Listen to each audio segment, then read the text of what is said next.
이날 곧 안식 후 첫날 저녁 때에 제자들이 유대인들을 두려워하여 모인 곳의 문들을 닫았더니 예수께서 오사 가운데 서서 이르시되 너희에게 평강이 있을지어다. 이 말씀을 하시고 손과 옆구리를 보이시니 제자들이 주를 보고 기뻐하더라. 예수께서 또 이르시되 너희에게 평강이 있을지어다. 아버지께서 나를 보내신 것 같이 나도 너희를 보내노라. 이 말씀을 하시고 그들을 향하사 숨을 내쉬며 이르시되 성령을 받으라. 요한복음 20장 19절에서 22절 말씀. 아멘. 요셉 기도의 시간에 참여하신 모든 분들을 주님의 이름으로 환영합니다.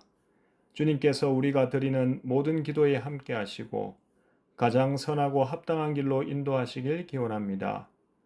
저는 이번 주 기도의 기간 성령이 오셨네라는 제목으로 한 주간 주님의 은혜를 나누고 함께 기도하고자 합니다. 오늘은 성령을 받으라는 주제로 말씀을 나누겠습니다. 세계적인 상담가 게리 체프먼의 저서 5가지 사랑의 언어를 보면 수많은 부부들이 결혼식이라는 화려한 단편적 사건을 치르고 나면 행복한 결혼 생활이 저절로 보장될 것이라고 착각한다 지적합니다. 결혼은 한 번의 서약으로 완성되는 것이 아니라 매일 서로의 언어로 사랑을 소통하고 연합할 때만 유지됩니다. 구원도 마찬가지입니다. 십자가를 바라보고 침례를 받은 그날의 감격이 우리의 구원을 영원히 보장하는 보증수표가 아닙니다. 구원은 예수님과의 매일의 영적 결혼 생활이며 그 연합을 가능하게 하는 유일한 힘이 바로 성령입니다. 우리가 그리스도께 나아가서 그분의 용서하시는 은혜를 받을 때에는 마음의 기쁨이 넘치게 된다. 그러나 시험과 시련이 닥쳐올 때 많은 이들이 용기를 잃고 그들의 첫사랑을 잊어버린다. 종로의 계단 115페이지입니다. 최근 직장인들 사이에서 가장 많이 언급되는 단어 중 하나가 번아웃 증후군입니다. 한 조사기사에 따르면 입사 초기에는 누구나 뜨거운 열정과 기쁨으로 회사 생활을 시작했지만 신입사원들이 불과 1, 2년 만에 과도한 업무와 인간관계의 핍박 속에서 에너지를 모두 소진하고 마음의 문을 닫아버린다고 합니다. 사랑하시는 성도 여러분, 우리의 신앙도 이와 같지 않습니까? 예수님을 처음 영접했을 때 우리는 십자가의 은혜 아래에서 구원의 감격과 기쁨을 누렸습니다. 세상을 다 얻은 것 같았습니다. 그러나 제자들이 유대인들의 핍박이 두려워 다락방 문을 굳게 닫아 걸었던 것처럼 우리 역시 세상의 유혹과 환난, 그리고 무너져 내리는 자신의 연약한 본성을 마주하며 신앙의 심각한 위기를 맞이합니다. 나 같은 사람이 과연 구원을 받을 수 있을까?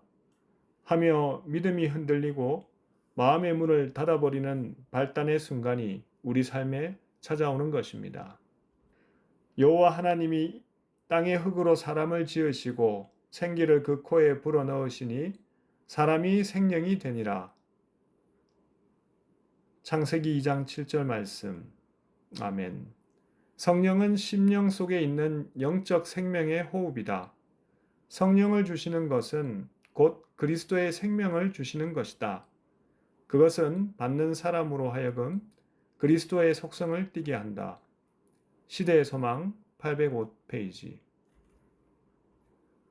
최근 의학 다큐멘터리에서 체외막 산소 공급 장치 기계를 통해 생명을 연장하는 환자들의 이야기가 방영되었습니다.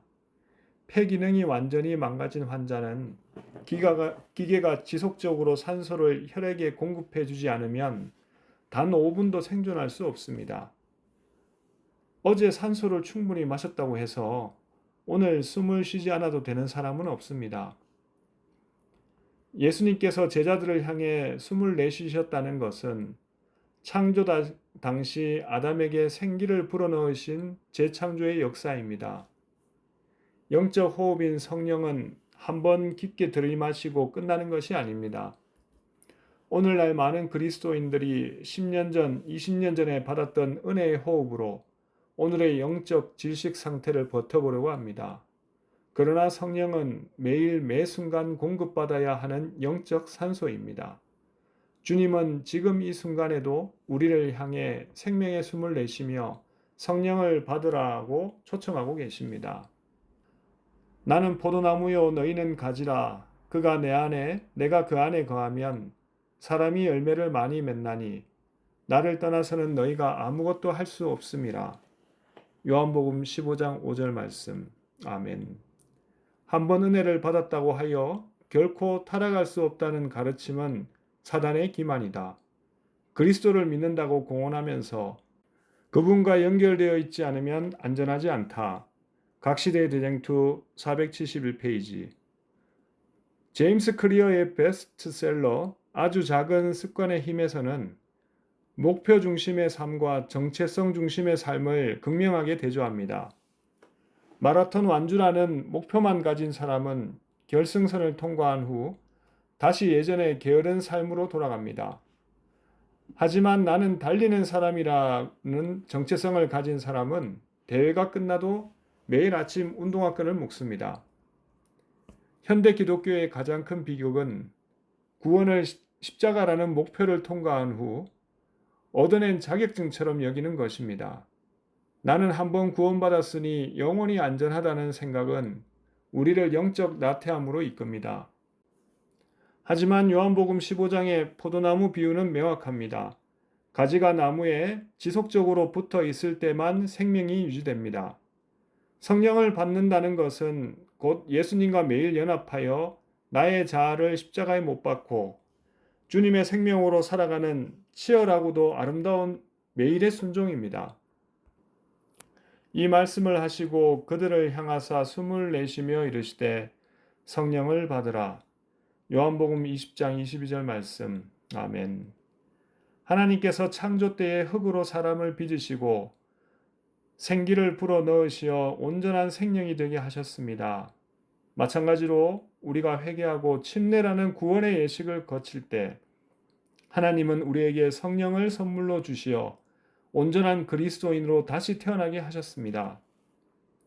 하지만 우리가 삶의 위기와 세상의 풍파 속에서 영적 호흡인 성령을 잊어버리고 영적인 심정지 상태에 빠질 때가 얼마나 많습니까?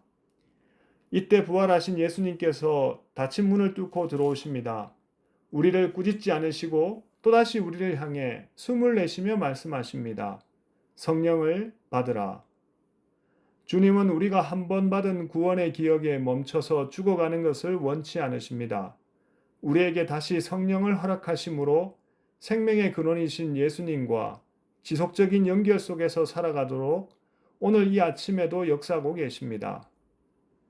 사랑하시는 여러분, 아담에게 불어넣으셨던 그 하나님의 호흡이 예수님의 머리 위에 내렸던 그 성령의 기름 부음이 오늘 이 아침 이곳에 엎드린 저와 여러분의 심령에 부어지기를 소망합니다.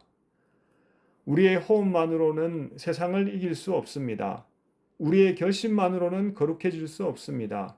오직 성령이 우리 안에 임하셔서 깨어진 하나님과의 관계를 회복하시고 영원히 동행해 주실 때 비로소 우리는 생명력 넘치는 참된 그리스도인으로 일어날 수 있습니다. 지금 이 순간 우리 모두가 성령으로 주님과 동행하시길 기원합니다.